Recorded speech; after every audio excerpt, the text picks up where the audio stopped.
Hemos estado meditando sobre una serie de mensajes que hoy día no vamos a continuar. Vamos a hacer un paréntesis. Hemos decidido hacer un paréntesis. Ayer se celebró el Día Nacional de la Iglesia Evangélica y Protestante en Chile y el Día de la Reforma Protestante, ¿no?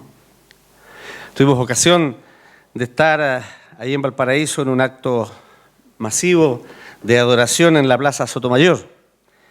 Y también nuestros niños y algunos hermanos que los atendieron, asistieron ahí, estuvieron en lo que es la Noche de la Luz en Valparaíso, donde ahí hubo una cantidad importante de niños y, por supuesto, sus padres o adultos mayores que los llevaban, reunidos allí para celebrar la luz contra esta festividad que se ha ido enraizando en nuestro país, que tiene que ver con las tinieblas, ¿no? Y en ambas ocasiones motivados justamente por esta fiesta especial de dar testimonio de nuestra fe. Y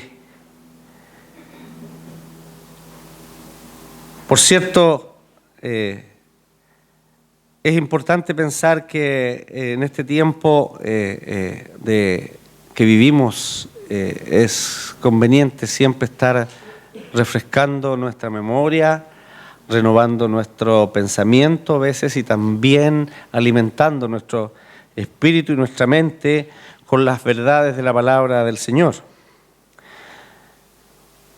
Y dado esta significativa fecha, 498 años desde el inicio de la Reforma Protestante, es que hemos decidido interrumpir por este domingo la serie sobre la obediencia y los 10 mandamientos, para meditar sobre la Reforma y su legado, lo que nos toca a nosotros como sus herederos.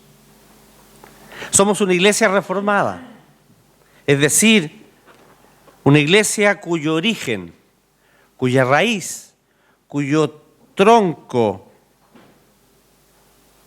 es el de la Reforma Protestante del siglo XVI y de sus postulados.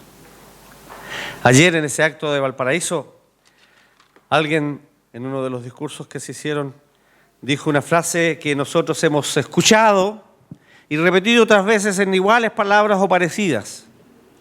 Sin memoria histórica no hay identidad. Sin memoria histórica, decía el director de la Oficina Nacional de Asuntos Religiosos, don Humberto Lagos Schaeffenegger, ayer. Sin memoria histórica no hay identidad. O como muchas veces yo escuché decirle algo parecido al pastor Daniel Contés y nos decía, aquel que ignora su historia no sabe quién es ni para dónde va. Hay muchos que quieren hacer todo de nuevo, borrar todo y empezar de cero. Eso es absurdo, no tiene sentido.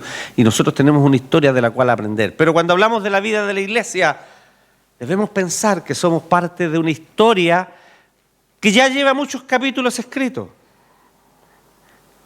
Y nosotros somos parte de la historia actual de esa iglesia.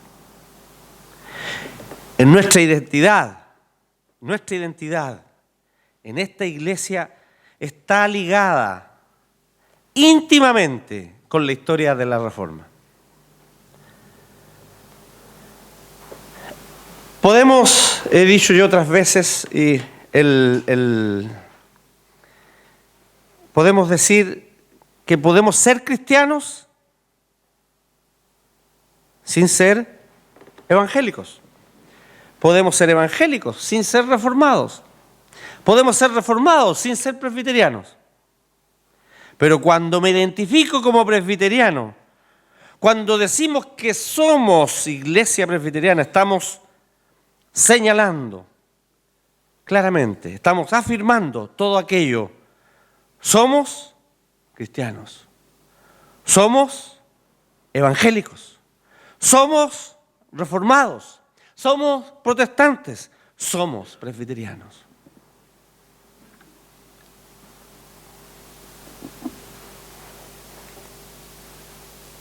Todo aquello juntos cuando decimos que somos presbiterianos. Por eso No tema identificarse como tal. El viernes tuve ocasión de ir a predicar a la 11ª iglesia en Santiago y les decía a aquellos esto mismo. No tema identificarse, porque cuando usted se identifique como presbiteriano, tendrá ocasión de testificar de su fe. Porque más que seguro que le van a preguntar, ¿y qué es eso? ¿Qué significa eso? ¿Qué es lo que es ser presbiteriano? ¿O qué hace un presbiteriano? ¿O qué cree un presbiteriano? ¿O en qué se diferencia un presbiteriano de los otros? Y tendrá ocasión de testificar de su fe. Nuestra identidad es crucial. Si yo digo que soy cristiano, bueno, los católicos también dicen que son cristianos. Los mormones dicen que son cristianos. ¿Usted cree que ellos son? Los adventistas dicen que son cristianos. Son medios primos, pero no están en la correcta doctrina de la fe. Sí, pues hay muchos que dicen que son cristianos. Cuando yo digo soy evangélico, sí, hay algunos que se dicen evangélicos, pero enseñan la doctrina de la prosperidad, la salvación por las obras, ¿ah? y otras cosas por el estilo. Pero cuando digo que soy presbiteriano, estoy diciendo que soy un cristiano evangélico reformado, bibliocéntrico, cuya fe, cuya doctrina, cuyas maneras de servir al Señor están solamente extraídas de la palabra de Dios. Para quien la palabra de Dios es la única regla y norma de fe y de conducta. Soy cristocéntrico porque digo que solo por Cristo soy salvo.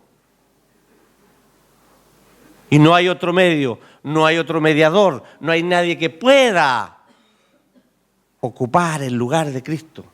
Porque Él fue quien murió por mis pecados. Pero el mensaje de la Reforma es un mensaje actual. Y es un mensaje que tiene vigencia y ha cobrado plena vigencia en este tiempo. Porque muchos hermanos del mundo evangélico e incluso católicos, movidos por un deseo sincero de conocer la verdad o de la palabra del Señor o de profundizar en algo que leyeron o vieron en la palabra de Dios y que muchas veces estaba en disonancia con lo que le estaban enseñando en donde ellos se congregaban. Se han acercado a conocer, han sido movidos a profundizar en las Sagradas Escrituras y se están dando cuenta que el Evangelio del Señor es uno solo y que la Sagrada Escritura tiene un solo mensaje y que lo que creemos y predicamos es la verdad de las Sagradas Escrituras. Celebramos pues el Día Nacional de la Iglesia Evangélica y Protestante en Chile, el Día de la Reforma, pues sin la Reforma no habría iglesia evangélica y protestante en Chile. Por ello, el Decreto Supremo 142 del 26 de diciembre del año 2005 fijó este día, 31 de octubre, como el Día Nacional de la Iglesia Evangélica y Protestante en Chile. Posteriormente, el año 2008, la actual presidenta en su primer periodo firmó el decreto que declaró ese día como un feriado nacional.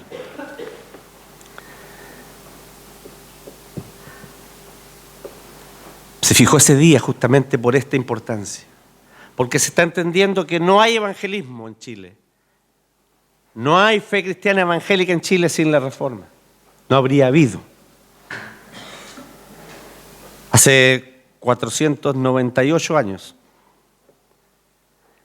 el monje agustino Martín Lutero, cuyo himno cantábamos al comienzo, Castillo fuerte es nuestro Dios, basado en el Salmo 46, él clavó allí en las puertas de la iglesia de la Universidad de Wittenberg, donde él era profesor, sus 95 tesis contra las indulgencias, que era un gran negocio que había inventado el Papa de la época para juntar, reunir, recaudar fondos para construir la Catedral de San Pedro en el Vaticano, en Roma. con el fin de una discusión didáctica, académica, para polemizar académicamente con aquellos que eran de otra idea, de otra doctrina, de otro pensamiento, para discutir y hacer de dentro de la iglesia una reforma a la iglesia. Y sin embargo, allí con esos martillazos que clavaban ese cartelito ahí en la puerta para discusión,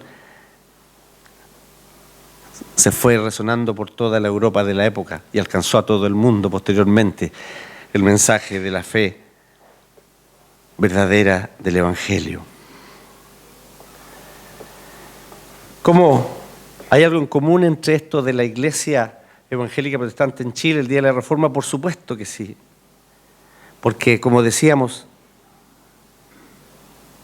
el legado o la historia de la Reforma nos permite vivir hoy como evangélicos, como reformados, como presbiterianos, aquí en nuestro país. Voy a dar lectura a un texto de la palabra del Señor y no vamos a hablar de los postulados de la Reforma. En este texto ya hemos conversado. El texto que leíamos al comienzo o que leíamos alternadamente de Efesios es un mensaje netamente de lo que nosotros enseñamos, predicamos y que la Reforma planteó.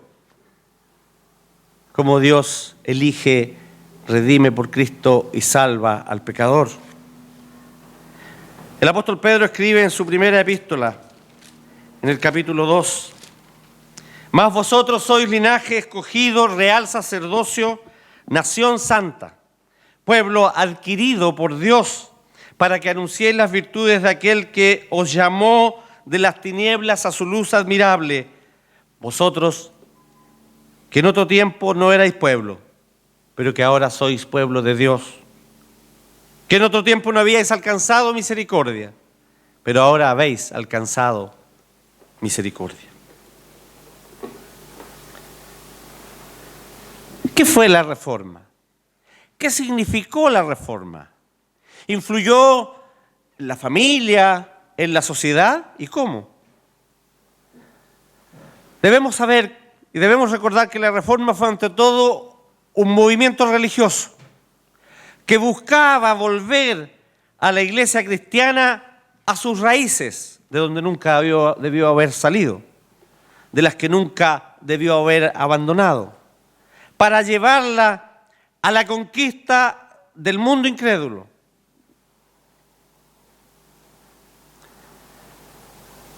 Para liberarla de la corrupción moral en que cayeron los dirigentes de la época en la iglesia.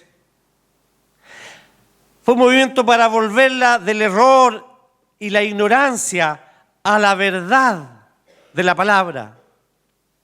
Para volverla de la falsedad, de los ídolos, de la hipocresía, de la piedad fingida, a la adoración verdadera, aquella adoración en espíritu y en verdad que reclama el Señor Jesucristo. Buscaba la Reforma retornar la iglesia a la verdad bíblica, a la fe verdadera, retornar a la fuente, al fundamento, a Cristo, a la palabra revelada. Porque nadie, dice el apóstol Pablo, puede poner otro fundamento que el que ya está puesto, que es Jesucristo el Señor. ¿Y qué significó entonces, pues, la Reforma? Fue sin duda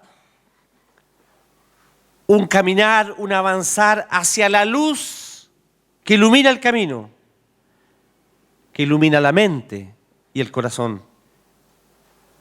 Un avanzar hacia el conocimiento de la verdad de Dios, así como de la naturaleza, de la ciencia y del saber, porque la Reforma no solo fue un movimiento espiritual y que tuvo que ver con la forma de entender la Escritura, de interpretarla y de predicarla, sino que cambió la visión de la vida de las personas, de los hombres, de la sociedad.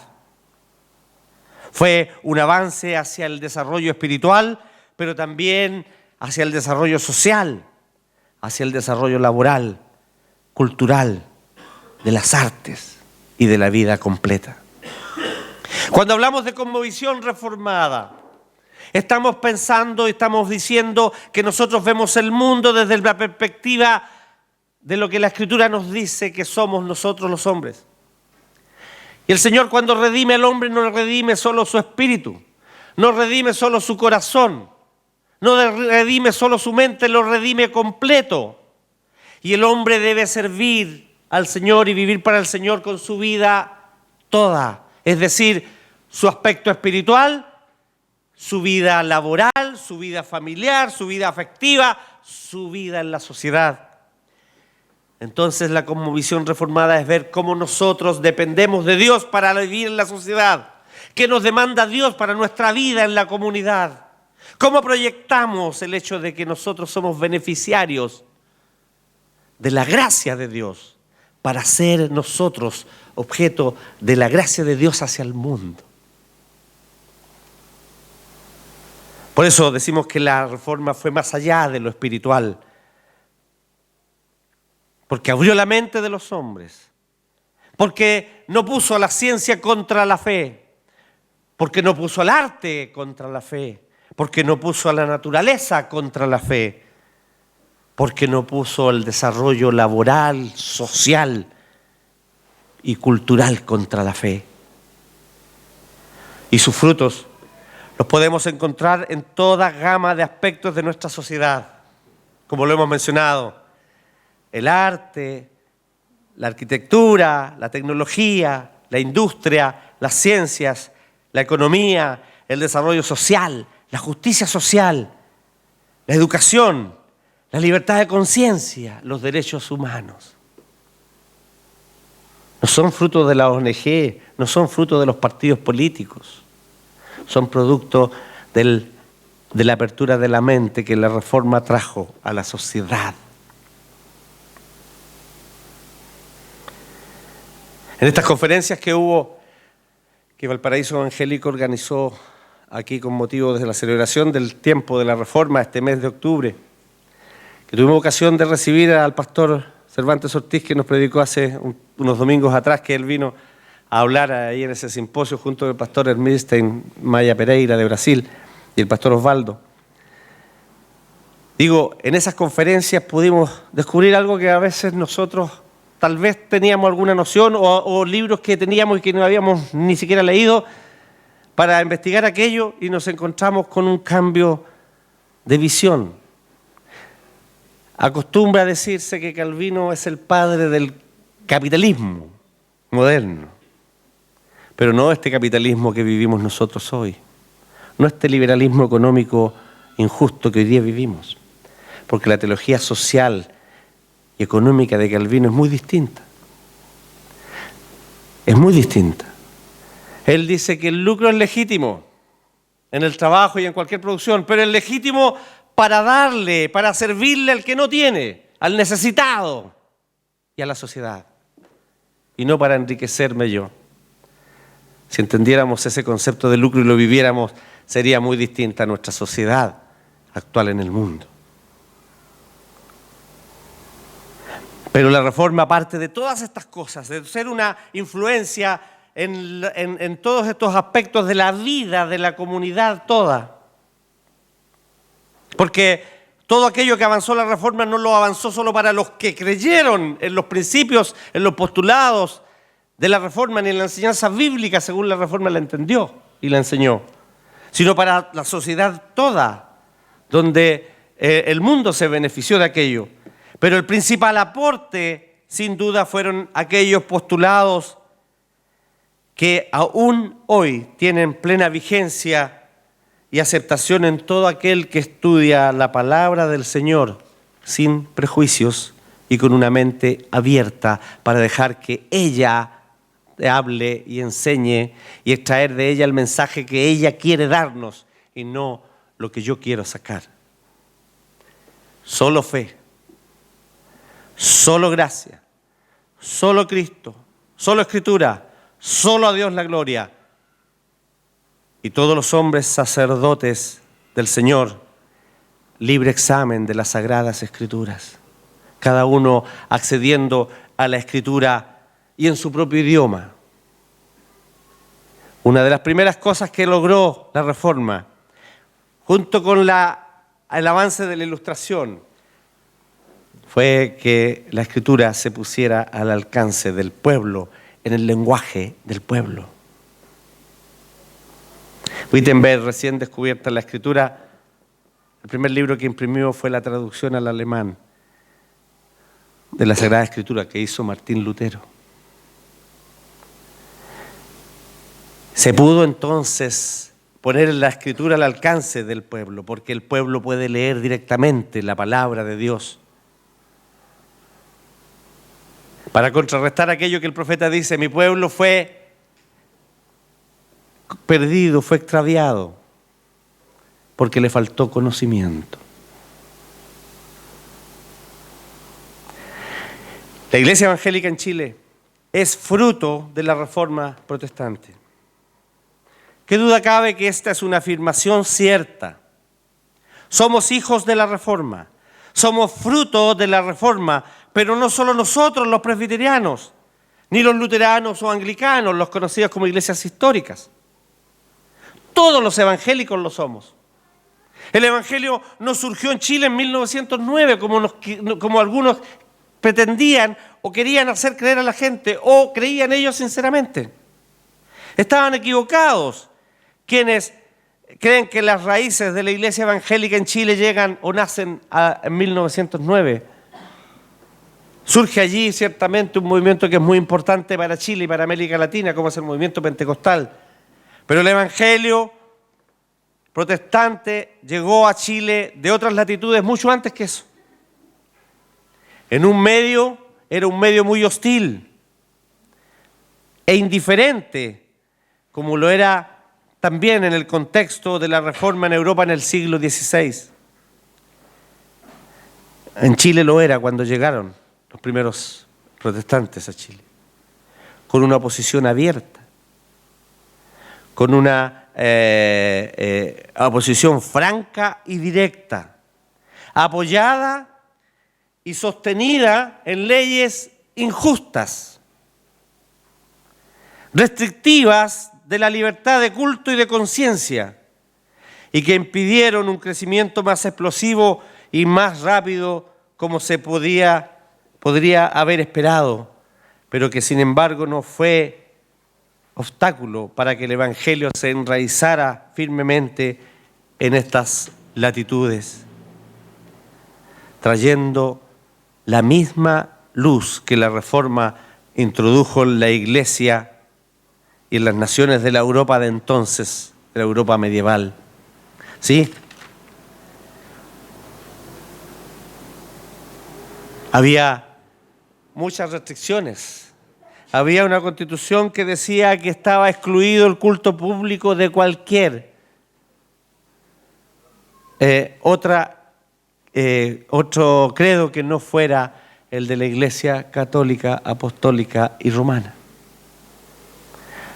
La Constitución de 1833, que solo fue modificada en 1925, 92 años después, 88 años después, ¿está bien? 88, ¿estoy sacando la cuenta? No, pues 92, tengo razón, del 33 al 25 hay 8 años. 92 años después solo fue modificada la Constitución para eliminar aquella frase, que la religión oficial del Estado de Chile es la católica, apostólica y romana, con exclusión del ejercicio público de cualquier otro credo. Pero usted sabe que esos hombres que llegaron fueron valientes y osados y descubrieron que decía el ejercicio público pero no el privado. Y entonces obtuvieron una ley interpretativa de la Constitución que decía que no estaba prohibido el ejercicio privado del culto. Y entonces pudieron construirse templos y reunirse al interior de ellos o en las casas en forma privada para mantener, para alimentar el Evangelio y para predicar el Evangelio en la nación. Con la recomendación de, ayer decía alguien, eso recordaba, de que no cantaran muy fuerte, para que no se escuchara en la calle. Entonces después de escuchar a la gente cantar y decir, ¿ustedes se imaginan qué difícil de haber sido para los evangélicos no cantar fuerte ahí en el templo? Pero así era. Grandes muros que separaran el templo de la calle para que la gente no se,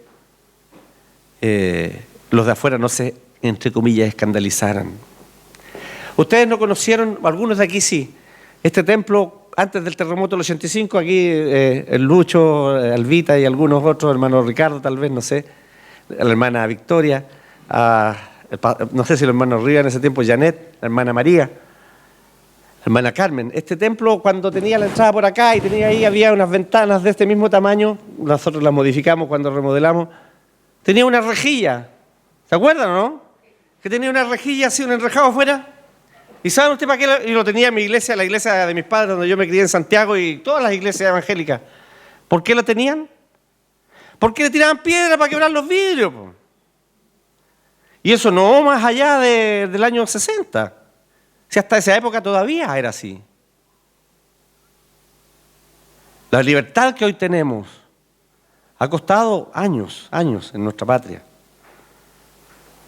Y cuando los hermanos llegaron esto con el Evangelio, la oposición era mucho peor, porque tenían la abierta prohibición de la ley para hacerlo públicamente.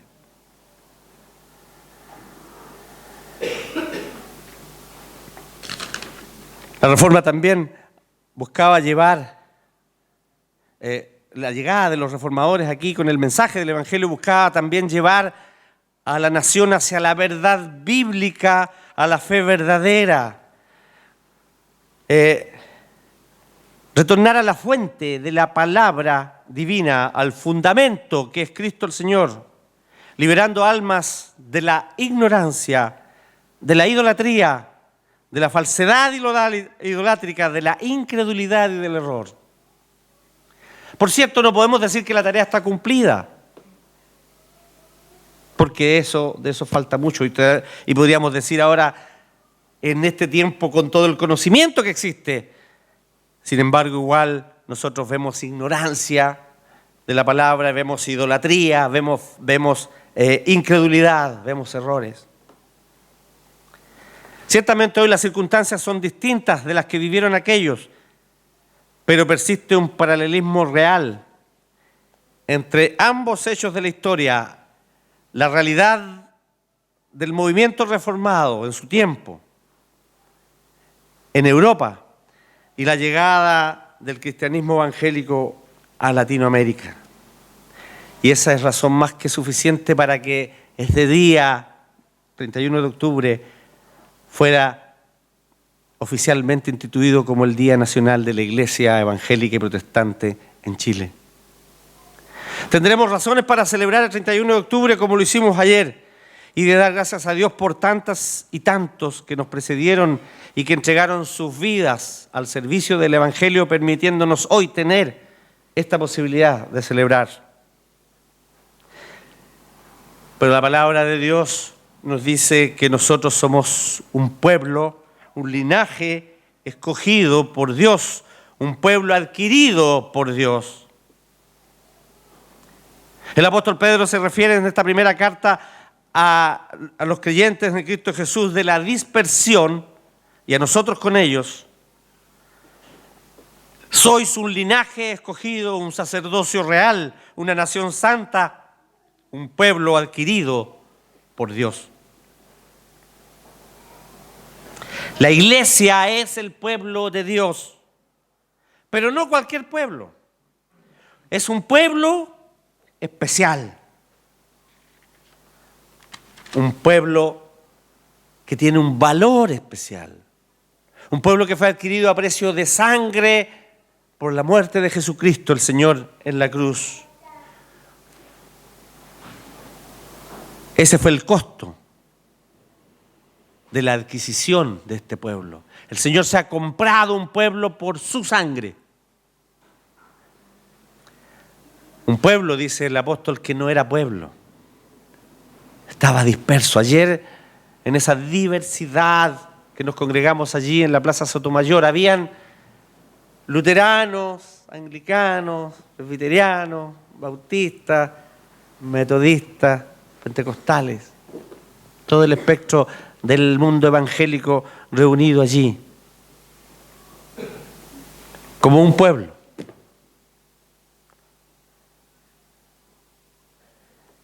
No éramos pueblo y ahora somos pueblo de Dios, porque en Cristo somos hechos pueblo de Dios.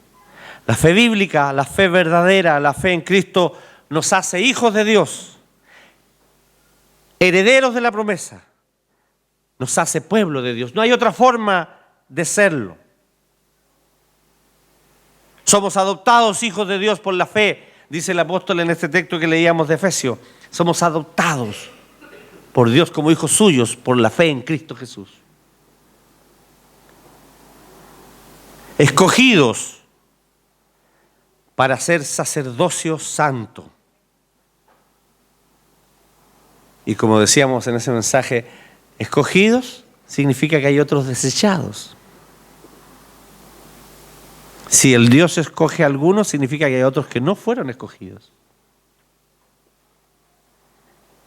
Es un privilegio, es un honor, es una responsabilidad, es una bendición. Ser escogido por Dios para ser sacerdocio santo, adquirido por Dios como un pueblo en Cristo. Pero el apóstol no se queda en eso, dice para algo, adquirido por Dios como un pueblo para anunciar las virtudes de aquel que os llamó de las tinieblas a la luz. Para anunciar las virtudes de aquel que nos dio luz. La Reforma trajo luz a una oscura edad medieval. La Reforma trajo luz a las mentes y los corazones de hombres y mujeres de la época y abrió el camino para traer la luz también a estas latitudes. Nosotros fuimos llamados de las tinieblas a la luz para llevar este mensaje a otros y sacarlos de las tinieblas y traerlos a la luz.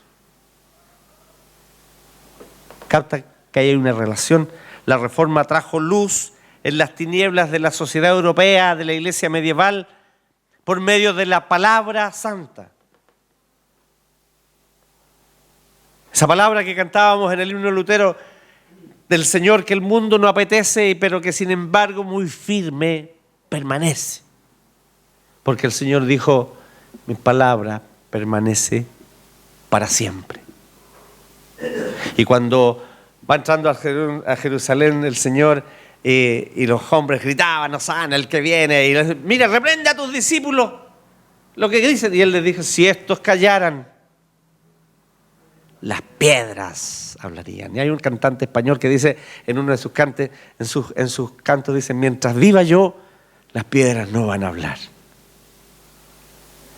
Porque Él va a proclamar el Evangelio. Ojalá tengamos esa misma convicción cada uno de nosotros, porque para eso fuimos llamados, para proclamar. Porque la fe evangélica, la fe reformada, la fe protestante trajo luz a esta América Latina y a esta nación del mismo modo que aquella vez en la Europa del siglo XVI. No podría ser de otra manera, porque cuando Dios da la luz, cuando Dios llama a la luz, cuando Dios trae a la luz, a su luz admirable, las tinieblas quedan atrás, como consecuencia lógica. La mejor forma de vencer la oscuridad es encender la luz. Y cuando el Señor trae luz, cuando el Señor nos trae la luz, la oscuridad se acaba. Nuestra responsabilidad como pueblo adquirido por Dios es anunciar a Cristo el Señor, proclamar su nombre, su amor, su verdad, su salvación, su gracia admirable. Por eso y para eso somos pueblo de Dios, adquirido por Dios, escogidos por Dios.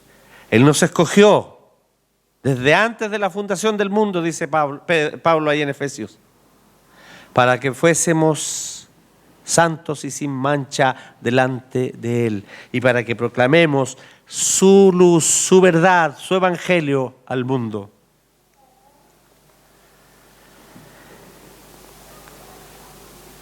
Reforma, iglesia, pueblo de Dios. Por cierto, estamos recordando un día de fiesta, de regocijo, pero también de compromiso. Nos alegramos porque somos parte de este pueblo adquirido de Dios, por Dios, de este linaje escogido, de esta iglesia, de su iglesia evangélica. Agradecemos por aquellos reformadores de antaño y por los que le siguieron trayendo el evangelio a este territorio. Pero surge con este pensamiento, se renueva el compromiso personal y colectivo de ser un pueblo que anuncia, que proclama y que vive el evangelio de Cristo el Señor. Gocemos y celebremos, renovemos, pero también cumplamos el compromiso de ser luz y sal, de anunciar al Señor, de vivir la fe cristiana como su palabra nos enseña. No es menos lo que espera el Señor de usted y de mí. Que el Señor nos bendiga.